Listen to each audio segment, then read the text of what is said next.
A new update to Logic just came out, and there are a few things that are pretty awesome for sample-based producers. The first thing that I think is pretty cool is the gain tool.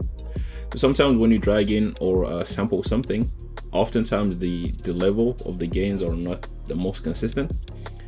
So this is, I think, is a pretty cool addition. So for example, I have a sample right here. So for first, it will ask me if I want to keep or create a new track. So I'm going to create a new stereo track. So then the cool thing about this is that this allows me to select the section of the sample and then modify the gain of that specific section of the sample. So for example, if I chop this up and then I'll select this, I'll use the gain tool as my secondary command, and then I press on command, then I have the gain tool selected. Previously, what I used to do is that I will go to the gain tool right here, and then I would input a number. But this is kind of a too much clicking, and having this this secondary function is pretty awesome. So for example, here, if I'm going to lower this by a few decibels, I can.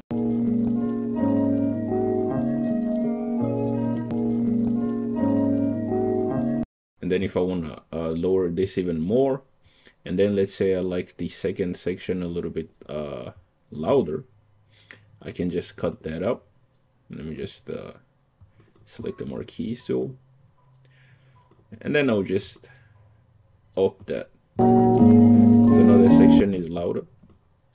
And then I can basically play around with this.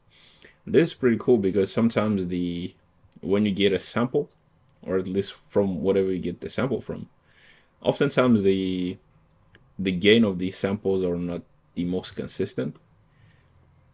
So this kind of allows you to kind of control the gain better, especially if you have like a little intro of a sample, and then that will be like very loud, and then it comes to the break of the sample. So this is a pretty cool addition. Another cool update that I think is pretty awesome is this thing called free tempo recording. So this basically makes the tempo kind of guesses what is the tempo of the things that you're playing. And this is pretty cool if you're chopping samples, for example, and then you want to kind of match the BPM or kind of understand the BPM. This is at least what I use it for. So for example, I'm going to bring up a sample. Let me just quickly bring up quick sampler. Then I'm going to choose a chop. So let me just play my chop real quick.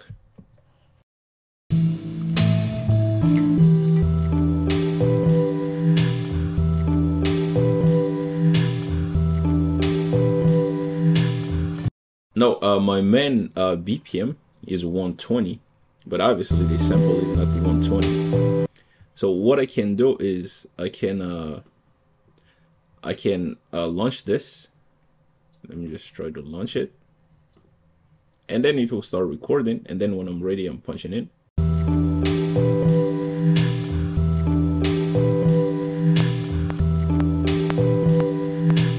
So right now, what it did is that it kind of guessed the BPM of the first one that I played.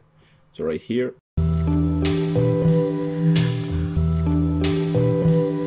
And then once I finished playing, it came back to the main tempo, which was 120. So if you listen, let's put the metronome on.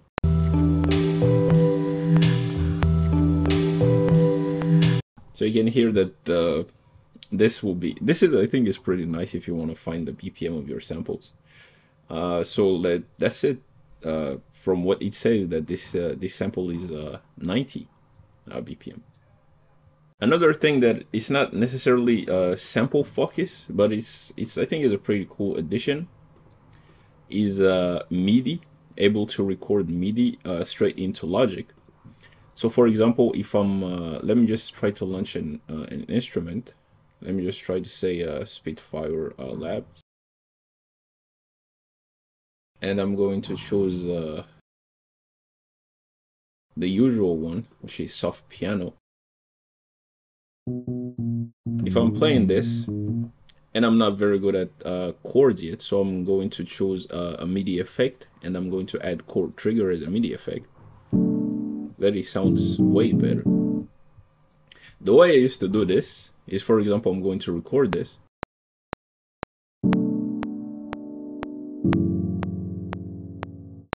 So that is a pretty nice chord, but it's not really you see, just recorded a single note.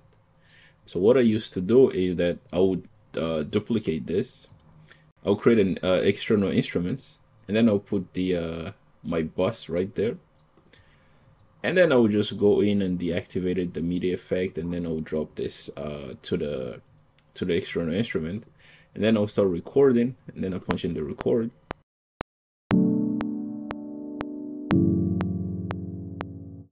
So right there, my MIDIs are recorded. This was a nice workaround, but this was kind of too many clicks to get this effect. Something is pretty cool in Logic now is that you can forget all of this. All you gotta do is just let me just try to move this out of the way. Just enable your MIDI effect, and then from there you just choose record MIDI to track, and then enable your recording, and after that you just punch the thing in.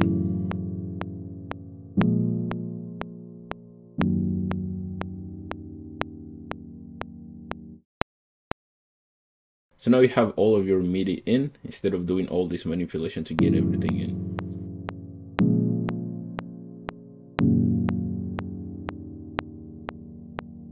So yes, this is a pretty cool update.